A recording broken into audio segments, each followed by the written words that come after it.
Mesdames et messieurs, bonsoir et bienvenue sur Actuel Média. Très ravi de vous retrouver dans ce numéro de l'invité spécial. Celui que nous avons aujourd'hui s'appelle Egonti Béhanzin. Il est panafricaniste, non moins porte-parole de la Ligue de défense noire africaine. Avec lui, nous allons parler de son combat, de son arrestation et également de sa présence sur le sol africain, plus particulièrement le Mali. Encore une fois de plus, soyez les bienvenus. Installez-vous confortablement. Monsieur Béhanzin, bonsoir et bienvenue. Bonsoir. Vous allez bien, j'espère? Très bien, et vous? Merci d'avoir accepté notre invitation. Pas de souci. Nous sommes sur le plateau de l'Actuel Média. Oui. Actuellement, on est en direct sur Facebook. Avant de rentrer dans l'émission, vos salutations à l'endroit de tous ceux qui nous regardent actuellement partout dans le monde. Salutations fraternelles et patriotiques au peuple malien et africain depuis Bamako.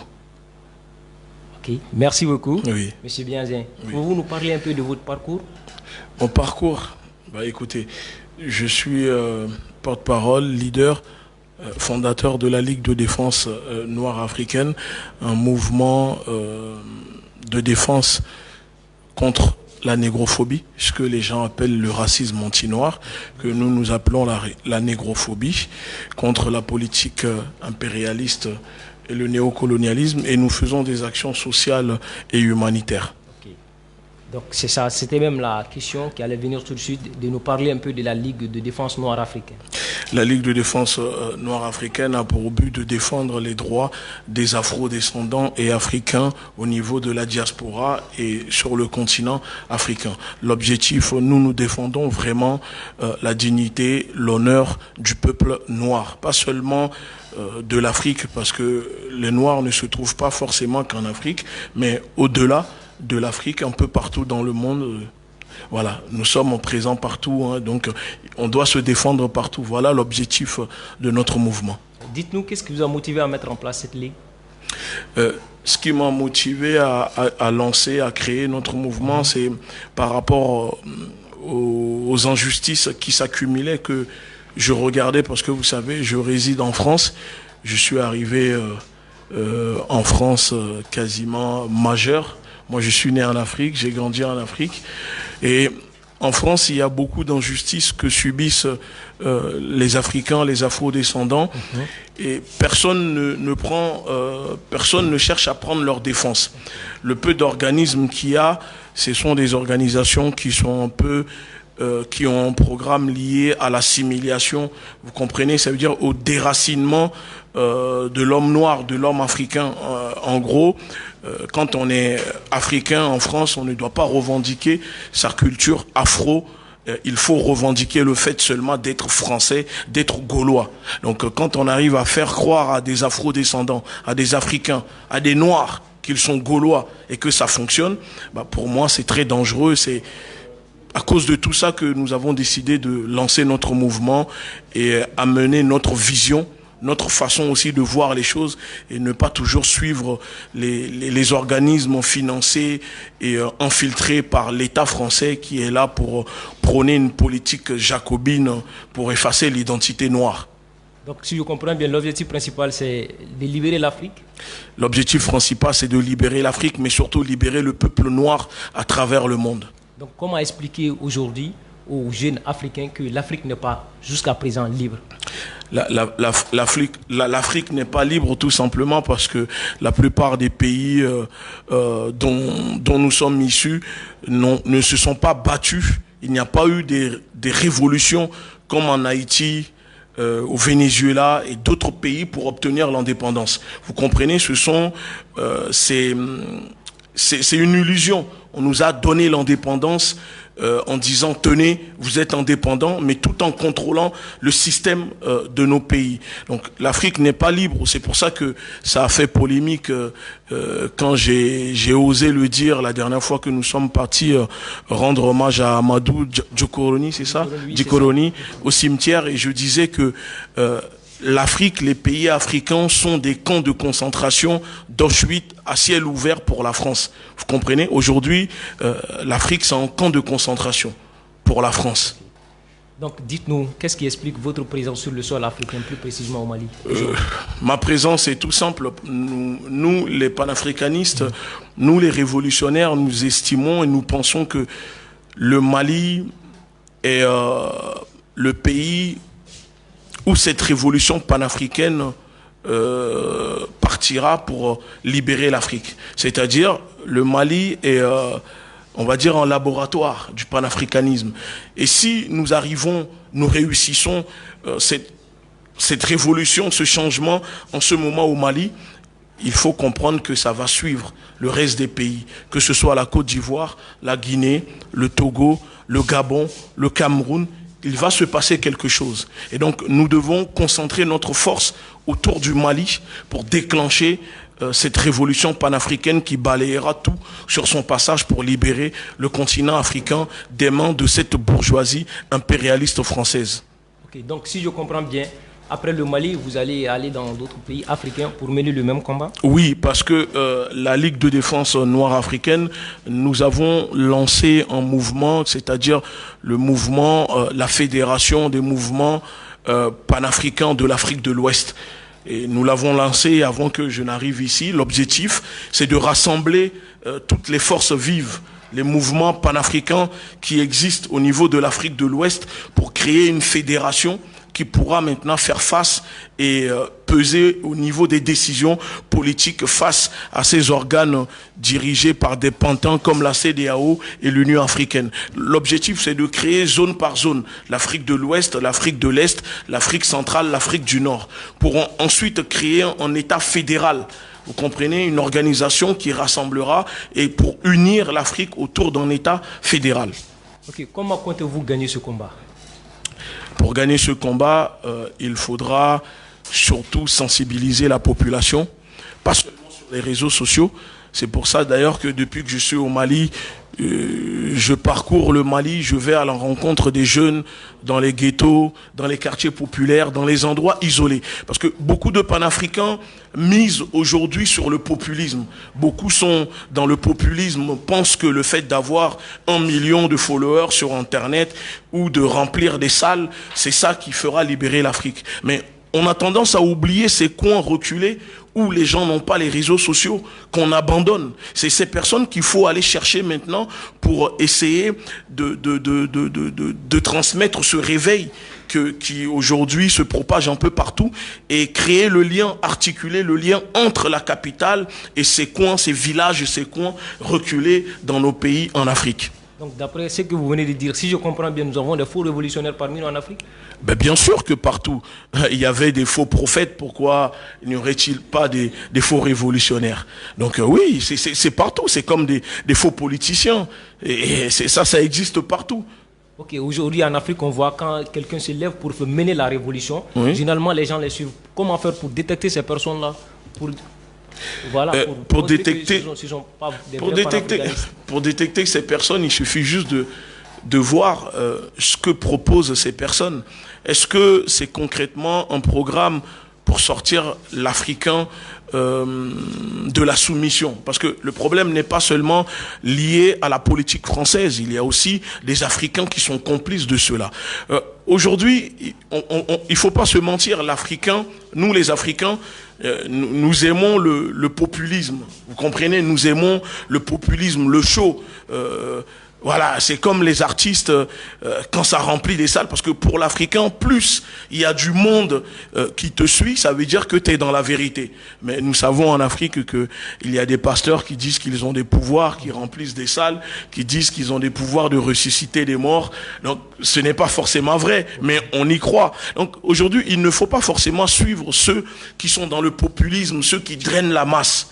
Et malheureusement, aujourd'hui, quand tu ne draines pas la masse, l'Africain pense que tu n'es pas dans le vrai.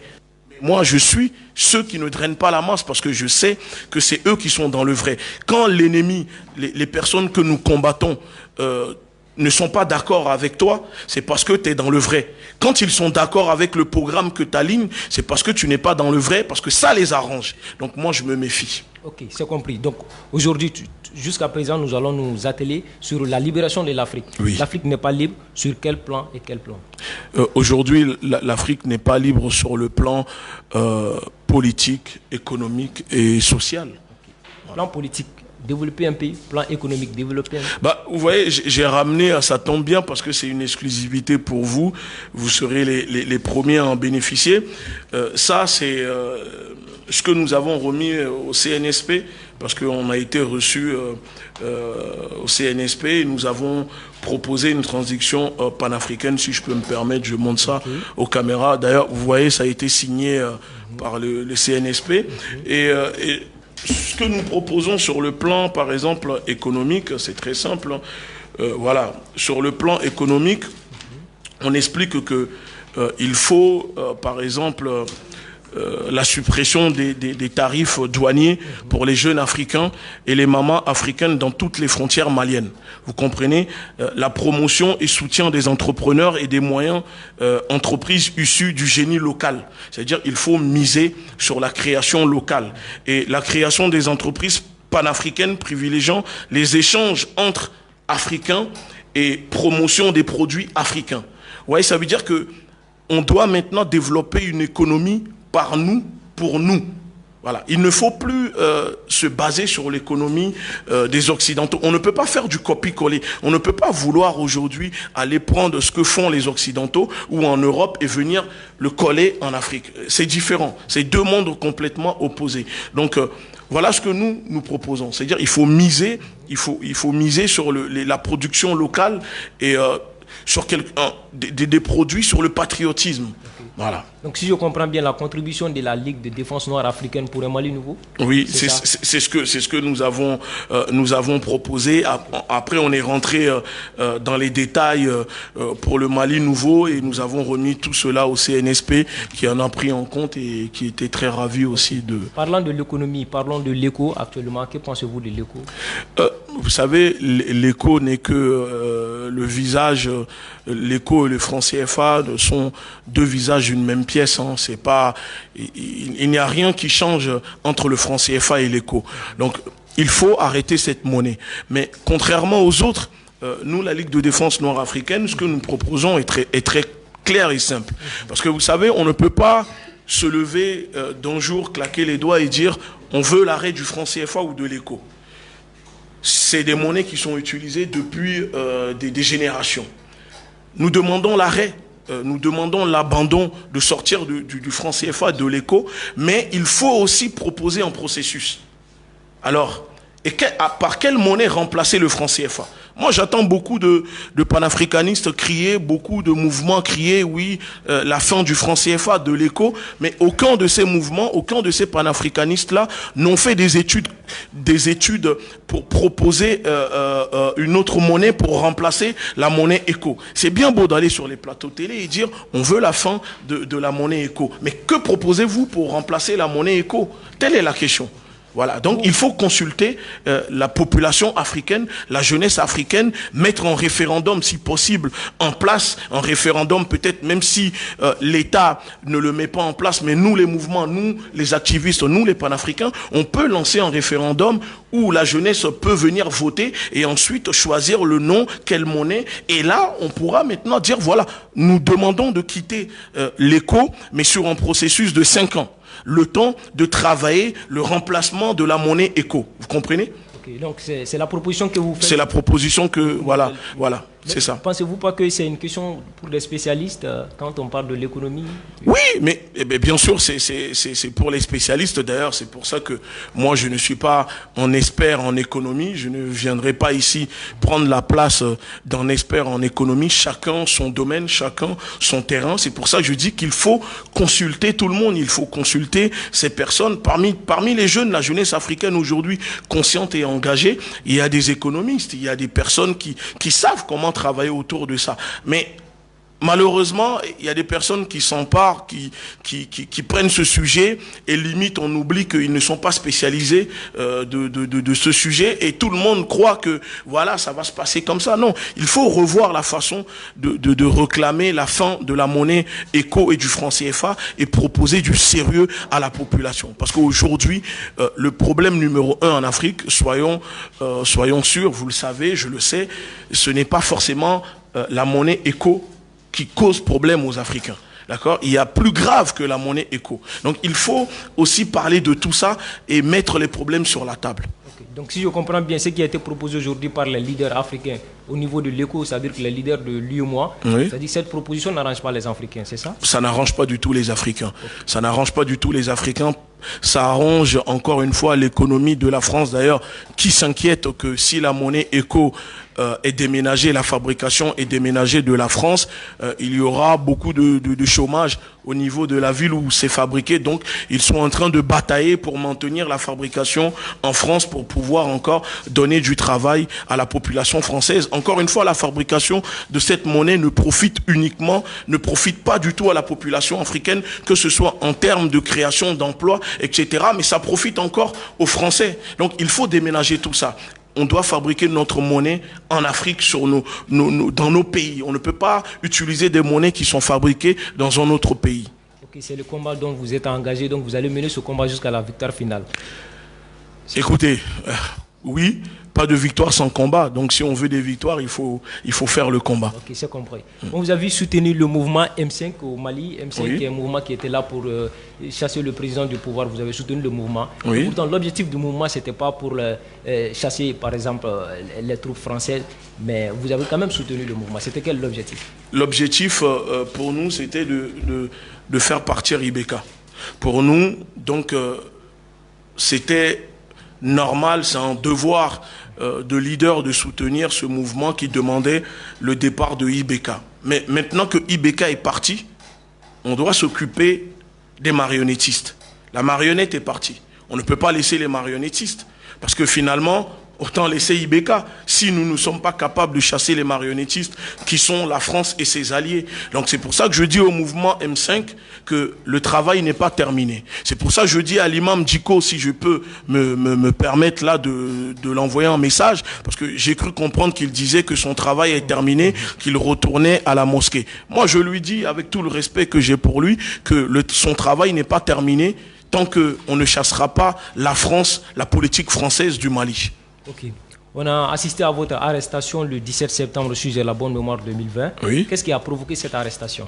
Ce qui a provoqué cette arrestation, parce que nous sommes partis à l'ambassade de France pour dénoncer la présence de ces bases militaires, pour dénoncer la politique impérialiste française, ces multinationales qui pillent nos pays, l'exploitation et la répression de l'État français envers le peuple africain. Donc nous sommes partis là-bas avec un drapeau et j'ai tenté de brûler ce drapeau pour dénoncer surtout la mort de ces 2 Maliens qui ont été tués récemment, encore une fois, par l'armée française. Parce que, vous savez, en Europe, l'armée française ne tue jamais les Français ni les Européens par erreur. Mais l'armée française tue toujours au Mali et en Afrique par erreur. D'ailleurs, le Mali est le pays où l'accord 9 entre la France et le Mali stipule que l'armée française peut tuer comme bon le semble au Mali, et ne sera pas poursuivi ni demandé de donner 1 euro aux familles. C'est à l'État malien de réparer les crimes que fait l'armée française au Mali. Vous voyez, c'est ça l'injustice que moi je dénonce. Et ça doit nous révolter. Tout Malien qui a une conscience politique doit se sentir révolté. Trouvez-vous normal que l'armée française peut venir tuer au Mali et les familles, ceux qui sont tués, n'ont pas le droit de demander des dédommagements ou réparations à l'armée française, mais c'est l'armée, l'État malien qui doit le faire. Ce n'est pas normal. Ce n'est pas normal. Et donc c'est pour ça que nous sommes partis là-bas. Malheureusement, vous savez, il reste encore un peu les résidus de l'ancien régime de Ibeka qui sont encore placés parce qu'il n'y a pas encore eu de remaniement depuis que Ibeka est parti. Donc sur demande de l'État français, c'est l'État français, l'ambassade, via l'ambassadeur de France à Bamako, ils ont demandé que je sois arrêté, ils ont voulu que je sois poursuivi, mais malheureusement, vous savez, aujourd'hui, nous avons des patriotes un peu partout, que ce soit dans la magistrature, dans les policiers. Donc ça fait que je suis ressorti sans être poursuivi. Au contraire, le procureur nous a dit que c'était sa part de contribution, sa part du patriotisme dans la lutte contre l'impérialisme que nous menons, de nous laisser rentrer chez nous. Savez-vous pourquoi vous avez été arrêté Parce que ce que vous avez fait était illégal ou... Non, pas du tout. Ce n'est pas illégal parce que, vous savez, j'ai pris le temps avec nos avocats, nos juristes, de bien regarder la constitution malienne. Dans la constitution malienne, aucunement c'est écrit que quand on brûle un drapeau français au Mali, on doit être poursuivi. Il n'existe même pas de loi pour ça. Vous comprenez, qui poursuit les citoyens qui brûlent le drapeau français ou qui dénoncent la politique impérialiste de la France. Par contre, dans la constitution, il existe des lois pour punir les troubles à l'ordre public. Vous comprenez? Donc on a été, le procureur nous a parlé que la prochaine fois, il faut demander la permission, l'autorisation de manifester, chose que nous, on ne savait pas. Il y a eu un appel à manifester, on était au courant et nous sommes partis. En voulant brûler ce drapeau de la France, quel message vouliez-vous passer?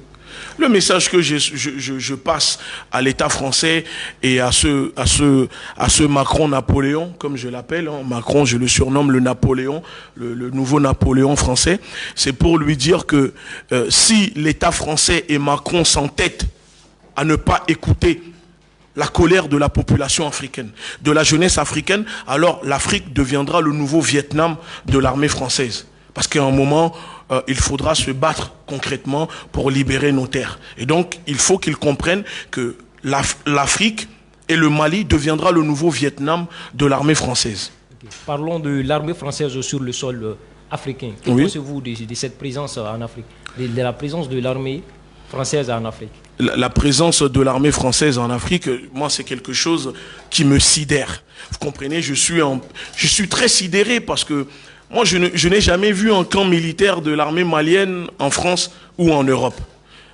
Pourquoi l'armée française se trouve en Afrique? Moi, j'ai rencontré des acteurs, des personnes qui sont au cœur du système de la politique malienne. Et ce que j'ai pu comprendre, de base, la France est partie faire un forcing à l'ONU pour faire voter des résolutions pour dire qu'ils viendront lutter contre les terroristes au Mali.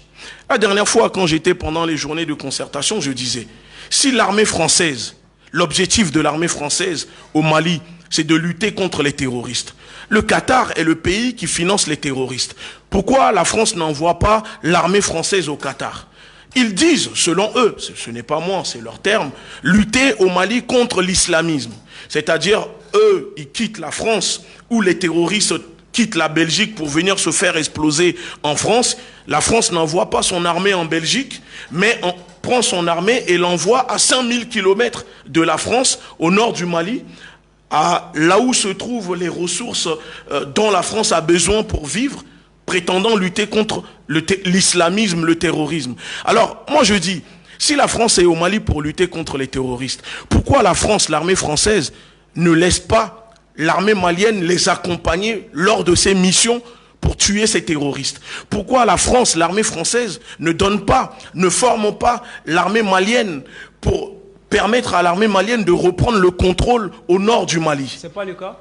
Ce n'est pas du tout le cas. Et je vous dis, aujourd'hui, ce n'est pas du tout le cas. L'armée française, l'État français interdit aux militaires maliens d'aller au nord du Mali. Vous savez ce qui s'est passé? Je vais vous dire la vérité. L'armée française, quand ils sont venus s'installer au Mali, je vous ai préparé, aujourd'hui vous allez savoir la vérité si je n'ai pas oublié ce papier, parce que j'ai pris le temps de bien noter ces révélations dessus. Je sais qu'après ça, peut-être ils viendront me chercher chez moi, mais c'est pas grave. De toute façon, je sais déjà le retour, ce qui va se passer. Bon, c'est pour dire que, bon, je ne retrouve pas le papier. Pour les auditeurs et les téléspectateurs qui nous regardent, l'armée française, quand ils sont arrivés au Mali, ils ont prétendu lutter contre les terroristes. Qu'est-ce qui s'est passé? Ils sont partis créer une rébellion de Touaregs minoritaires. Il faut comprendre que ces Touaregs sont minoritaires. Ce n'est pas la totalité des Touaregs qui veulent la division du Mali. Moi, j'ai rencontré des Touaregs qui luttent pour l'unité du Mali. Alors, la France, en créant ces trois rébellions, c'est-à-dire les Touaregs, les Arabes et les personnes, les locaux, d'accord? Il y a trois cas maintenant au nord du Mali.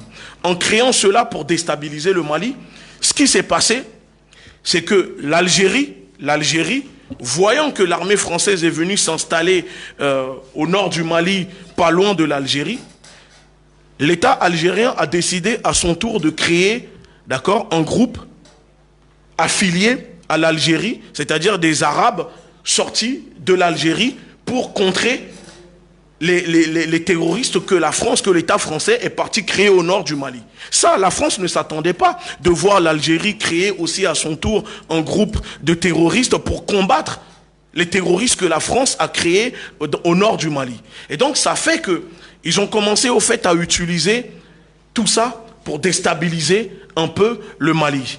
À la base, l'ONU est là pourquoi? Vous savez, au nord, il y a l'armée française et l'ONU. L'ONU, le rôle de l'ONU, c'est d'aider l'armée malienne, l'État malien à reprendre le contrôle, à remettre la présence des autorités maliennes au nord du Mali. C'est ça l'objectif de l'ONU.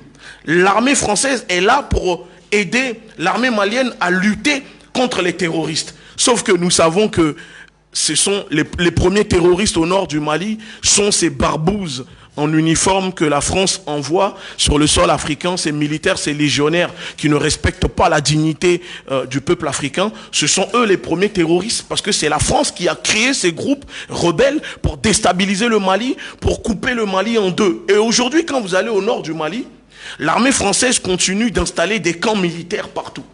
Aujourd'hui au Mali, le plus important camp militaire qui se trouve au Mali, c'est l'armée française. Vous croyez réellement que 5000 hommes sont capables de lutter contre des terroristes sur l'étendue d'un territoire 3 fois plus large que la France? Non, c'est utopique. Nous le savons tous que la présence de l'armée française là-bas n'est que pour protéger les intérêts de la France par rapport à l'uranium, Total, Areva, etc.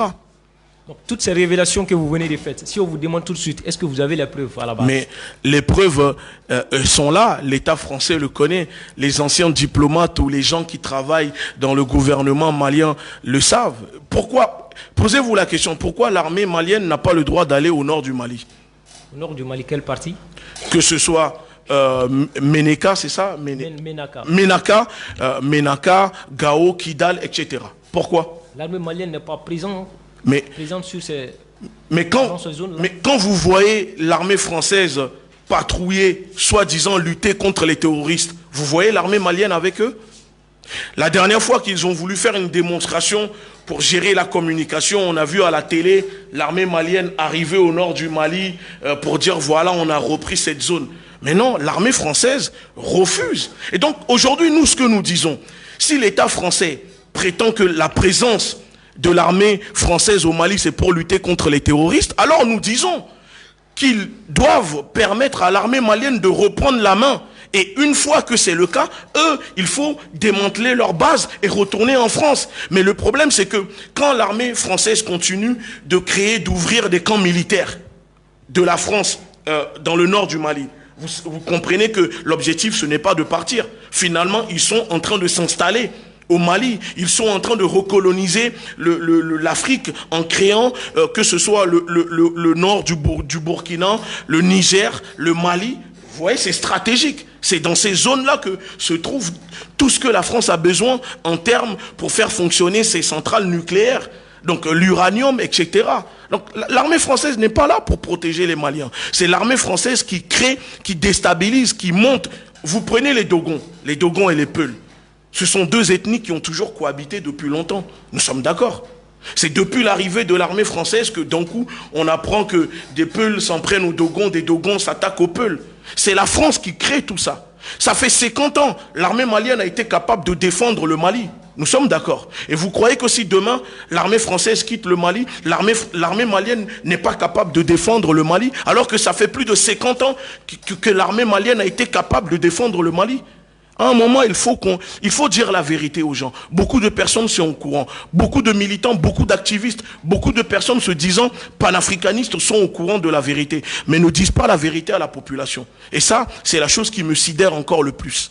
Donc selon vous, c'est quoi le but principal de la présence de l'armée française en Afrique? Le but principal de l'armée française en Afrique est tout simplement de prendre le contrôle du Mali, de ses ressources et de recoloniser l'Afrique en termes de puissance militaire. Aujourd'hui, comment demain le Mali est capable de se défendre contre la France si demain la France déclare la guerre à l'armée malienne, sachant que la France a déjà des bases militaires sur le sol malien? Avez-vous déjà vu un État souverain où il y a la présence d'une autre armée? En Russie, est-ce qu'il y a l'armée française? Les États-Unis sont alliés de la France. Avez-vous vu des bases militaires de la France aux États-Unis? Non. Non.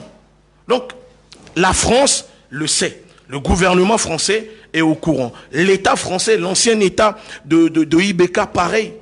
C'est pour ça que IBK a signé les accords pour laisser la France occuper. Même IBK n'avait pas le droit d'aller au nord du Mali, alors qu'il était président de l'État du Mali. C'est quand même incroyable. Président d'un État qui n'avait pas le droit de se rendre au nord du Mali. Est-ce que c'est normal? C'était pas dû à l'insécurité? Mais c'est pas dû. Quelle insécurité?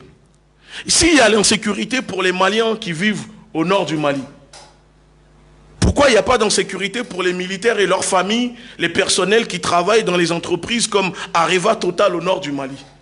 Pourquoi? Pourquoi il n'y a-t-il pas d'insécurité pour eux et c'est forcément pour la population malienne? L'insécurité, c'est eux. L'insécurité, c'est eux parce que au départ, MNLA, comme vous l'appelez, c'était pas Mouvement National de Libération, c'était MNA. Nous sommes d'accord. C'est Sarkozy qui est parti. Ils l'ont même dit sur France 24 qu'on nous a promis l'indépendance de cette région-là et qu'on a été dupé. Les raisons de la présence est là, la vérité est là. Tout ça, c'est quelque chose qu'on cache à la population. C'est la France qui est venue déstabiliser le Mali. L'objectif de la France, c'était de couper, d'ailleurs, c'est de couper le Mali en deux. Et donc, quand il y a 10 terroristes que eux-mêmes ils ont mis en place, l'armée française a les moyens de tuer tous les terroristes. Mais ils décident à chaque fois de tuer 3 terroristes. L'objectif, c'est de laisser le reste, les 7 repartir pour utiliser ces 7-là pour mettre la pression sur Bamako. Si demain l'armée française tuait la totalité des soi-disant terroristes, comment l'armée française pourra justifier sa présence sur le sol malien? Donc il lui faut des terroristes. Alors elle crée des terroristes, l'armée française. Okay. Maintenant, si nous voyons aujourd'hui, l'armée française elle est présente sur le sol africain, oui, suite à l'appel des autorités africaines. Selon vous, à qui la faute? Donc, pensez-vous vraiment qu'en Afrique, nous avons des autorités? Vous appelez ça autorité? Mais arrêtons un peu. Vous savez très bien que IBK n'a pas le choix de tenir tête à la France. Parce que c'est la France qui a mis IBK au pouvoir. Quand on met un pantin au pouvoir, l'objectif c'est que ce pantin obéit aux demandes de son maître. Donc aujourd'hui, les autorités africaines ne sont pas indépendantes. Pourquoi on ne consulte pas la population? Moi, regardez, je lance un défi au nouveau gouvernement qui arrivera au Mali de lancer un référendum et demander à la population de voter sur la présence, pour ou contre la présence de l'armée française au Mali. Et on verra les résultats. Vous savez très bien. Donc selon vous, même aujourd'hui sans l'armée française, oui, l'armée malienne peut gagner ce combat? Vous savez, moi, ça fait des jours que je suis là, que je rencontre l'armée malienne. Moi, je ne vois que des braves hommes, femmes, dignes, qui veulent combattre, qui sont prêts à défendre leur pays. Et je sais que l'armée malienne a les capacités de combattre, de défendre le Mali. Parce que je répète encore une fois, ça fait 50 ans que l'armée malienne défend le Mali. Vous croyez que ce sont des...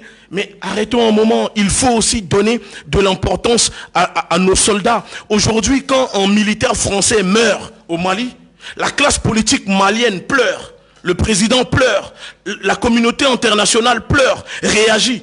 Mais tous les jours, des dizaines de militaires maliens se font tuer parce qu'ils sont en train de défendre le territoire malien. Est-ce que la classe politique malienne pleure pour eux? Ça veut dire que la vie de ces hommes et de ces femmes en uniforme, dignes fils du Mali, ne vaut pas la même chose que les militaires français? Alors? Mais en 2012, il a fallu l'arrestation de la France, il a fallu l'intervention de la France pour stopper les djihadistes. C'est suite à cela que les Français ont été présents sur le sol malien. Donc aujourd'hui, comment expliquer à la population malienne que sans l'armée française, on peut gagner ce combat? L'intervention de l'armée française pour stopper les djihadistes. Combien de fois la France a fait croire au monde entier, bon, quand on parle, on ne parle pas des Français. Encore une fois, je tiens à le dire, nous parlons de la politique française. Okay. Combien de fois la politique française a fait croire au monde entier qu'elle intervenait pour lutter contre des terroristes, alors que c'est elle-même qui crée ces terroristes. Nous savons, est-ce que vous étiez là-bas? Avez-vous vu la vérité que la France a intervenu pour lutter contre des terroristes? Vous avez des preuves? Vous les avez vues? L'armée malienne vous a confirmé que l'armée malienne a-t-elle dit qu'elle était avec les militaires français et qu'ils ont repoussé des terroristes prêts à venir déferler, envahir le Mali? Vous les avez vus? C'est comme on nous disait que Kadhafi avait ceci, cela. Jusqu'à aujourd'hui, on attend les preuves, on ne les a pas vues. Donc vous ne croyez pas à cette histoire-là qui a quand même fait le tour des médias? Mais pourquoi c'est toujours, quand l'armée française intervient pour... arrive pour lutter contre des terroristes, c'est toujours des zones où il y a le pétrole, l'uranium, l'or, etc. Mais encore une fois, je vous dis, nous savons que des terroristes, que c'est le Qatar qui finance les terroristes. Ok, est-ce que vous avez la preuve à ce niveau? Non. Donc, vous voulez encore que je vous démontre des preuves de ça? Que vous expliquez puisqu'on puisse vraiment mieux cerner. Mais la France elle-même le dit. La classe politique française elle-même dénonce que le Qatar, il y a eu des enquêtes, que le Qatar finance des groupes terroristes. Et je n'ai pas besoin, moi, de vous apporter des preuves. C'est eux-mêmes qui le disent. Les politiques françaises disent que le Qatar finance des groupes terroristes. Donc si on veut lutter contre le terrorisme, contre des terroristes, il suffit d'aller s'attaquer à la source. Aller à la source, envoyer des militaires au Qatar. Mais non, la France, elle vend des armes à ces pays, que ce soit le Qatar et l'Arabie Saoudite. Bizarrement, on nous dit que le Qatar finance des terroristes, mais on vend des armes au Qatar, on vend des armes à l'Arabie Saoudite. L'Arabie Saoudite fait la guerre au Yémen. Des millions d'enfants meurent de famine, sont tués. Pourquoi la France n'envoie pas son armée pour lutter contre les militaires saoudiens là-bas au Yémen? Bon, ça, c'est pas notre problème. C'est un autre, vous comprenez? Ne soyons plus dupes. Il faut qu'on se réveille. L'armée française, c'est une armée d'envahisseurs. L'armée française n'est là que pour occuper le sol africain, pour protéger les intérêts de ces multinationales comme Areva, Total. Et d'ailleurs, c'est pour ça que nous appelons la population, la jeunesse africaine à occuper pacifiquement les ambassades françaises dans les pays en Afrique. Quel jour? Ah, ça, nous sommes en train de le préparer et ça sera ce qui va arriver. Nous allons lancer des mobilisations simultanées dans les pays africains où la jeunesse africaine ira occuper pacifiquement les ambassades de l'État français dans nos pays africains. Ok, donc si je comprends bien, vous soutenez le CNSP. Oui. Donc d'après, si nous regardons la déclaration du CNSP, oui, les premières déclarations, oui, on voit que le CNSP n'est pas forcément favorable au départ de la France. Et pourtant, vous soutenez le CNSP. Le CNSP n'est pas favorable au départ de la France. Sinon, il ne serait pas favorable. Hein? Le CNSP, oui, ne serait pas favorable au départ de la France. C'est ce que vous avez l'impression. Oui. C'est pas ce qu'eux, ils vous ont dit. Nous sommes d'accord. Okay. Voilà. Ça, c'est votre impression à vous. Moi, tous les jours, je suis avec les militaires. Aujourd'hui, encore ce matin, on était à Kati. J'étais à Kati ce matin. Et je peux vous garantir que c'est l'inverse. L'inverse? C'est l'inverse. Je vous garantis. Et d'ailleurs, je le dis, je réaffirme mon soutien fraternel, patriotique aux militaires maliens. Et pour moi, je disais même qu'il fallait un militaire à la tête du pays pour sortir le Mali de l'impasse et porter le Mali au rang des grandes nations. Il faut un militaire. Parce que jusqu'à présent, on a mis des civils et nous avons vu que ces civils ont toujours été des corrompus. Ce n'est pas parce qu'on mettra en civil que ça arrangera les choses. Il faut un militaire à la tête du pays. Et je sais de quoi je vous parle. Je suis fils de militaire. Deux militaires ont déjà quand même gouverné le Mali. Le général Moussa Traoré et le général Amadou Toumani Touré. Ok, et qu'est-ce qui s'est passé? Vous connaissez l'histoire? Bah voilà. Alors, cette fois-ci, donnons la chance et laissons-les aller jusqu'au bout pour voir. Mais je peux vous dire que moi, j'ai rencontré le CNSP, que ce soit le colonel Malik et comment il s'appelle Assimi Goïta. Hein? Voilà, exactement. Et je lui ai dit, quand il s'exprime, j'ai l'impression d'avoir un Thomas Sankara en face de moi. Ce sont des hommes qui sont intègres, dignes. Et moi, j'ai confiance. Jusqu'à preuve de contraire, où ils feront l'inverse. Et si c'est le cas, alors on sera là pour leur faire face. Mais pour le moment, je suis satisfait et je demande même d'aller encore plus loin. Si ça tenait qu'à moi, il fallait même couper les ponts avec la CEDEAO, sortir de la CEDEAO, renvoyer l'ambassadeur de France en France, nationaliser les entreprises. Pour moi, si j'étais ces militaires, le jour que IBK est tombé, c'est la première chose que j'allais faire. Le peuple malien actuellement ne peut pas faire... selon vous, est-ce que le peuple malien actuellement peut faire face à la CEDEAO avec l'embargo total? Mais le peuple malien vit déjà sous embargo. Comment? Donc pour vous, ici au Mali, vous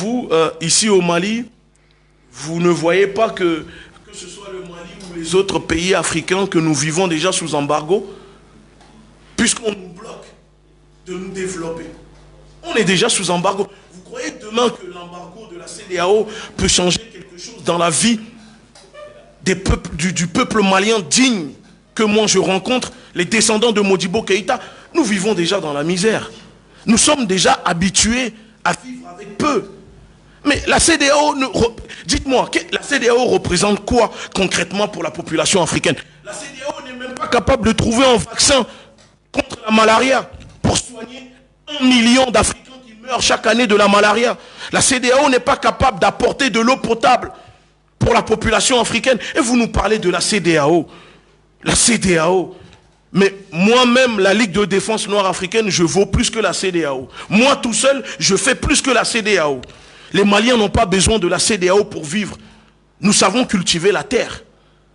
Alors, on lance un défi à la CEDEAO. De sortir le Mali de la CEDEAO, de bloquer le Mali, de mettre le Mali sous embargo, on verra si le peuple malien arrêtera de vivre ou de manger. Non, soyons, la CEDEAO, ce sont des rigolos téléguidés par la France et l'Union européenne. Il ne faut pas avoir peur de la CEDEAO. Il ne faut pas du tout avoir peur que la CEDEAO règle le problème en Côte d'Ivoire. La CEDEAO était où quand les Maliens sortaient dans la rue, demandaient une meilleure vie? On ne les a pas vus, la CEDEAO. Donc, on a vu que le Mali a échappé à l'embargo d'après les informations que nous avons reçues aujourd'hui. Oui. Désormais, le Mali a un président de la République pour gérer la transition. Mesdames et messieurs, nous vous disons que nous sommes dans l'émission L'invité spécial. Celui que nous avons aujourd'hui s'appelle Egonti Béanzé. Nous sommes en train de parler de son combat, de son arrestation, également de sa présence sur le sol africain. Monsieur Béanzé, connaissez-vous Kémy Séba? Oui, je connais Kémy Séba. Il a un mouvement qui s'appelle Urgence panafricaniste. Il mène le même combat que vous, vous êtes d'accord? Toute personne qui lutte pour l'Afrique mène le même combat. Après, chacun est différent. Y a-t-il une collaboration entre vous? Non. Pourquoi ne pas mutualiser vos forces pour mener une lutte commune? Je mutualise les forces avec ceux que je rencontre sur ma route qui partagent les mêmes visions que moi. Comme ici au Mali, je suis venu avec des frères avec qui je mutualise notre combat. Mais pour le moment, ce n'est pas le cas avec lui. Et bon, tout se passe bien. C'est pas une obligation non plus. Vous savez, moi je suis pour l'unité, mais je ne suis pas pour l'uniformité. Et on ne peut pas forcer tout le monde à se mettre ensemble. Il y a un proverbe africain qui dit...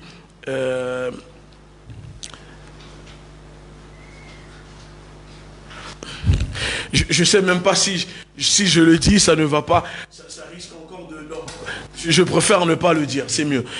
Mais sachez juste que on peut dormir dans le même lit, mais on ne fera pas les mêmes rêves. Okay.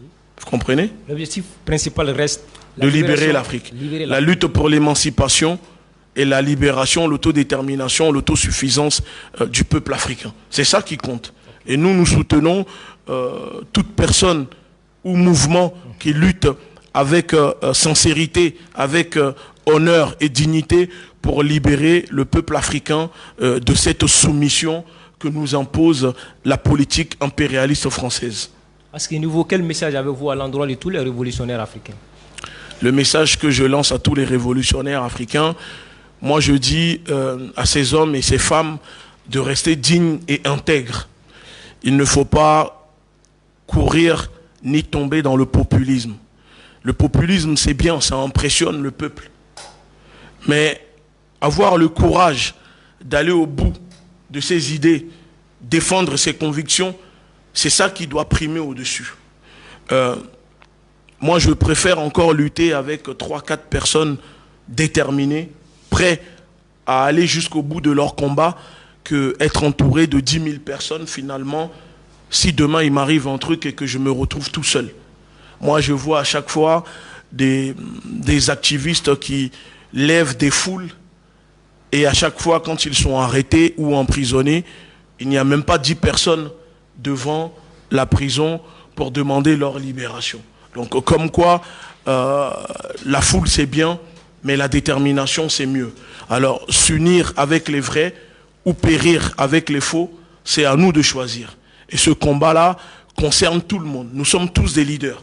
Il ne faut plus que les Africains se positionnent en disant « nous attendons le signal ou des consignes des leaders, que toi tu es leader ». Non, nous sommes tous des leaders. On doit chacun contribuer à cette lutte à notre manière. Et donc, que ce soit un enfant qui le fait, je respecte. On ne peut pas mettre, il ne faut pas hiérarchiser, mettre les uns au-dessus des autres. Chaque personne qui contribue à ces luttes, peu importe si c'est une bouteille d'eau que cette personne distribue à la population, aux gens dans le besoin, il faut le respecter. Il n'y a pas de rockstar, il n'y a pas de superstar dans cette lutte. Nous luttons pour libérer notre peuple. Et c'est ça qui compte. Vous êtes avec le peuple malien actuellement, au Mali ici. Oui. Vous avez une manifestation demain 22 septembre.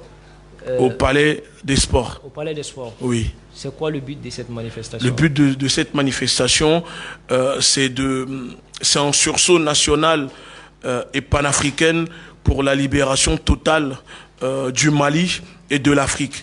Donc c'est pour ça que je dis Wati Serra, peuple malien, sortez tous demain et donnons-nous rendez-vous au Palais des Sports à partir de 16h. À partir de 16h. Oui. Pour dire non à la... Non à la politique française en Afrique, non aux bases militaires en Afrique et non à l'ingérence de la politique française et surtout le départ des multinationales françaises au Mali. Si elles refusent de faire égal à égal avec le Mali, tant que ces multinationales exploiteront nos ressources et que le peuple malien n'en bénéficiera pas, ne peut pas bénéficier de quoi que ce soit, alors nous disons qu'il faut les combattre et demander leur départ. Aujourd'hui, il y a beaucoup de personnes en Afrique, partout. Oui. Ils ne sont pas contre vous, ils ne sont pas contre le combat, oui. Mais ils se disent, pour que nous menons un combat oui. contre la France, contre la politique française, il faut quand même des preuves à l'appui. Aujourd'hui, si on vous demande de les convaincre, qu'est-ce que vous leur direz? Moi, bon, je sais que là, ce que je vais dire, ça va pas plaire à tout le monde. En Afrique, il y a beaucoup de croyants. Nous sommes d'accord. Hein? Bon, je vais prendre un exemple très simple. En Afrique, il y a 600 millions de chrétiens. C'est ça? On a dit que Jésus a marché sur l'eau. 600 millions de chrétiens croient que Jésus a marché sur l'eau. Pourtant, il n'y a pas de preuve. On ne les a pas montré une vidéo de Jésus en train de marcher sur l'eau. Alors pourquoi vous allez me demander à moi aujourd'hui de leur montrer une preuve de ce que nous dénonçons de la France? S'ils arrivent à croire que Jésus a marché sur l'eau sans voir des preuves. Donc, quand nous sommes leurs semblables, on doit leur montrer des preuves. Mais quand c'est l'homme rose, comme je les appelle, parce qu'ils ne sont pas blancs, ce sont des roses. Quand c'est des locodermes qui disent que Jésus a marché sur l'eau, là on y croit sans demander des preuves. Non, les preuves, nous le voyons aujourd'hui, la précarité. Moi je suis au Mali et la première des choses qui me frappe, c'est tous ces enfants des rues qui mendient, qui font la manche. Alors que ces enfants sont l'élite, sont censés être l'élite de demain qui doit diriger le Mali. Vous comprenez? Vous allez en France, l'éducation est obligatoire. Il y a des écoles partout. Et les gamins, quand ils vont, ils ne veulent même pas aller à l'école, tellement qu'il y a plein d'écoles partout. Tout ça est construit avec quoi? Avec la richesse de nos pays, des pays africains. Et je sais que les nationalistes, les fachos, là, viendront dire « Ah, mais vous touchez la CAF. » Mais excusez-moi, l'argent que la France distribue aux Français, parce que la CAF, ce n'est pas que pour les Noirs. L'argent que la France distribue aux Français, elle le ramasse où cet argent? En Afrique. Nous le savons, que c'est l'Afrique qui nourrit la France. Et demain, si l'Afrique n'est plus là, la France ne sera plus... Ils n'auront plus les moyens de nourrir les Français. Et c'est là où on verra ces Français se transformer comme des tilapias gelés dans un carton, tellement qu'il fait froid là-bas, parce qu'ils n'auront plus les moyens. D'ailleurs, ça fait 2 semaines que la France a réactivé ses centrales à charbon, parce qu'ils n'arrivent plus à avoir assez d'uranium depuis que IBK est tombé. Vous savez, ça commence à être compliqué un peu. Donc, ils ont réactivé les centrales à charbon pour pouvoir distribuer l'électricité là-bas en France. Alors, moi je dis au peuple africain, ouvrons les yeux. La vérité se trouve devant nous. Regardez, pour finir, vous voyez les souris, possèdent un petit nez, mais arrivent à détecter des dangers à 10 km. Nous les Africains, nous avons des gros nez, mais on n'arrive même pas à détecter des dangers à 10 cm de nous. C'est pas normal. Qu'est-ce qui explique cela? Tout simplement... parce que nous sommes beaucoup, une partie de la population est aliénée, mais il y a aussi le manque d'éducation. Beaucoup sont analphabètes, illettrés. Et c'est ça qui crée ce genre de problème. Il y a un manque de conscience politique. Quelqu'un qui n'a jamais été à l'école, qui est illettré, qui est analphabète, vous comprenez que si tu lui parles de politique, il ne peut pas comprendre. Parce qu'en Afrique, c'est la politique du ventre. Tu viens, tu me donnes 10 sacs de riz, je vote pour toi. Il ne peut pas savoir si, en votant pour toi, sur ton programme, tu créeras des écoles, des hôpitaux. Non, il ne le sait pas. Lui, il veut juste manger. Donc, c'est pour ça qu'à chaque fois, les politiques, à chaque fois quand il y a des élections, ils vont dans les villages déposer des sacs de riz, de l'huile, d'ailleurs, qui provoquent des cholestérols. Après, on voit aujourd'hui en Afrique, ça meurt des AVC, et on vote pour eux. Il n'y a pas de programme. Il faut maintenant que l'Africain soit dans une politique patriotique. Il faut devenir des patriotes. Il ne faut plus être dans une politique de partisane où nous sommes là, on s'entretue pour lui ou pour elle. Ok. Voilà. Si on vous demande aujourd'hui de nous donner vos futurs projets, futurs combats. Nos futurs projets, bon, pour le Mali, c'est très simple. Hein, avec le représentant de la LDNA au Mali qui se trouve là, nous sommes en train de ouvrir, si le Dieu de nos ancêtres nous donne les moyens, d'ouvrir un magasin social pour la population malienne ici à Bamako, qui permettra d'aider la population les plus nécessiteux à avoir accès à la nourriture, venir récupérer de la nourriture, et ceux qui ont un peu plus de moyens, avec la carte que nous allons mettre en place, faire les courses à 60% moins cher que dans les autres magasins. Un vrai programme social. Parce que nous estimons qu'il faut sortir l'Afrique avec un programme basé sur le social. C'est pour ça que notre mouvement, notre lutte, 80% de notre lutte est basée sur le social, comme nous le faisons en France avec notre banque alimentaire de la LDNA.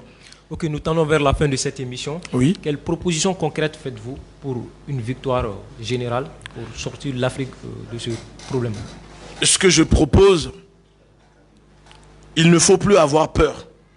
Il n'y a pas de révolution sans sacrifice. Il n'y a pas de victoire sans combat. Et aujourd'hui, j'invite la population à nous rejoindre. Je réitère et je lance encore un appel aux corps habillés, militaires, policiers, de rejoindre cette lutte panafricaine que nous sommes en train de mener. Et ensemble, articulons la lutte. Et seul comme ça qu'on pourra réussir à sortir de cette soumission. Ok, maintenant un message à l'endroit de tout le monde entier. Le message à l'endroit du monde entier. Je dis au monde entier que nous allons porter l'Afrique. L'Afrique prendra bientôt place à la tête. C'est-à-dire, il est temps de mettre l'Afrique haut, de porter l'Afrique haut. Et tout ce que nous demandons, l'Afrique occupera les enjeux mondiaux, si je peux me permettre, qui arrivent très bientôt. Et nous allons le faire. Nous allons le faire, finir cette lutte que nos anciens ont commencé, comme les Modibo Keïta, les Sylvanus Olympio, les Patrice Lumumba, les Steve Biko, etc. Nous allons finir cette lutte-là et dorénavant, l'Afrique libre ou la mort, on doit se mettre ça dans la tête. L'Afrique libre ou la mort. Okay. Dernier mot. Oui. Allez-y. S'unir avec les vrais ou périr avec les faux, c'est à nous de choisir. Vous êtes au... Dernier mot, c'est vrai, mais vous êtes au Mali pour combien de temps? C'est la question. Ça, c'est... Vous comprenez que je suis là depuis le 2 septembre. Le 2 septembre. Mais je ne peux pas dire quand je repars, parce que je sais que les services de l'État français sont déjà prêts à m'accueillir à mon arrivée en France. Donc, mais en tout cas, dans pas longtemps, je me prépare à rentrer très prochainement en France, parce que j'estime aussi que il faut défendre les Afro-descendants et les Africains qui vivent là-bas en France, et on ne doit pas les sacrifier pour libérer l'Afrique. Et pour finir, je vais parler un peu dans ma langue en disant au peuple africain, soyons fiers. Mi va miao combat que milewa. Mingba vona yovo amiibo mini. Mi mate vona yovo. Mi abe grands-parents ont lutté contre yovo. Mi bon résultat. Aujourd'hui, je demande et je dis à Messia Meneva, ne mia en lutte ya, ne mia be vio. Il y a tout l'esclavage, soumission que mes yovo français ont mis sur doigt. Et non, en tant qu'enfant digne fils du continent africain, nous allons nous battre et nous allons gagner cette lutte. Merci à tout le monde et que la lutte continue. Bravo, vous maîtrisez votre quand même langue, c'est quelle langue? Je parle Mina Ewe, vous savez, c'est une langue qui est parlée au niveau du Togo, Bénin, Ghana, etc. Voilà, je suis de l'ancien royaume d'Abomey, parce que moi je ne reconnais pas les nationalités, parce que je suis un panafricain. Et voilà, c'était un clin d'œil pour dire que nous, on est africains. Je suis un enfant né en Afrique, grandi en Afrique. Contrairement à ce que pensent beaucoup de personnes, je suis un pur Africain. Je n'ai pas besoin de le prouver. Et voilà, merci beaucoup. Vous comprenez la langue nationale malienne Bambara? Ah, je commence à essayer comme folie malien, folie Mali... enfin, j'essaye, hein, j'essaye parce que d'ailleurs je fais un petit coucou à ma petite princesse qui est, vous savez, j'ai une petite princesse qui est malienne, hein, donc ma petite princesse est malienne, donc je lui fais un petit coucou et voilà, nous sommes ensemble. Donc vous savez dire au revoir en Bambara? Ah. Cambéry, voilà, c'est ça. Merci d'avoir accepté cette invitation. Merci beaucoup. Nous remercions le représentant qui sont là avec nous, le représentant de la Ligue Défense Noire Africaine. Il s'agit de M. Diawe Diawara, Bafin Sempara et Khalil. Viens vite fait. Dis un petit mot en Bambara. Juste dire un petit mot en Bambara. Quelques mots. Voilà, nous avons les représentants de la Ligue de Défense Africaine Noire. Voilà. Donc, les Ligue de Noir, Ligue de Défense Noire Africaine, voilà. Représentant. Né de représentant et malien. Donc, on a folie bela gelé. On a clou majola. Mogom nous cloubana, ni mogom nous nyabana. On a folie bela gelé. Si on a voulu bébé, par le sport là, meeting mambolo, on a nous malien bela gelé fait. Pégase, bégaye. Donc, on met l'ultime pour qu'il y ait un pas sur là. Donc, il faut que la jeunesse malienne, Temizenu, Mogorobao, cɛ fara muso kan bɛɛ welelen don bɛɛ ka na donc o de bɛ ne fɛ k'a lase aw ma merci beaucoup. Anga Folibe Malien de Beye, ainsi prend fin cette émission que j'ai eu le plaisir de présenter jusqu'à la fin. Comme invité, on avait monsieur Egonti Béanzin. Avec lui, on a parlé de son arrestation, de sa présence sur le sol africain, aujourd'hui particulièrement au Mali, également de son combat. Nous vous disons à la prochaine. Merci de votre fidélité. Merci beaucoup.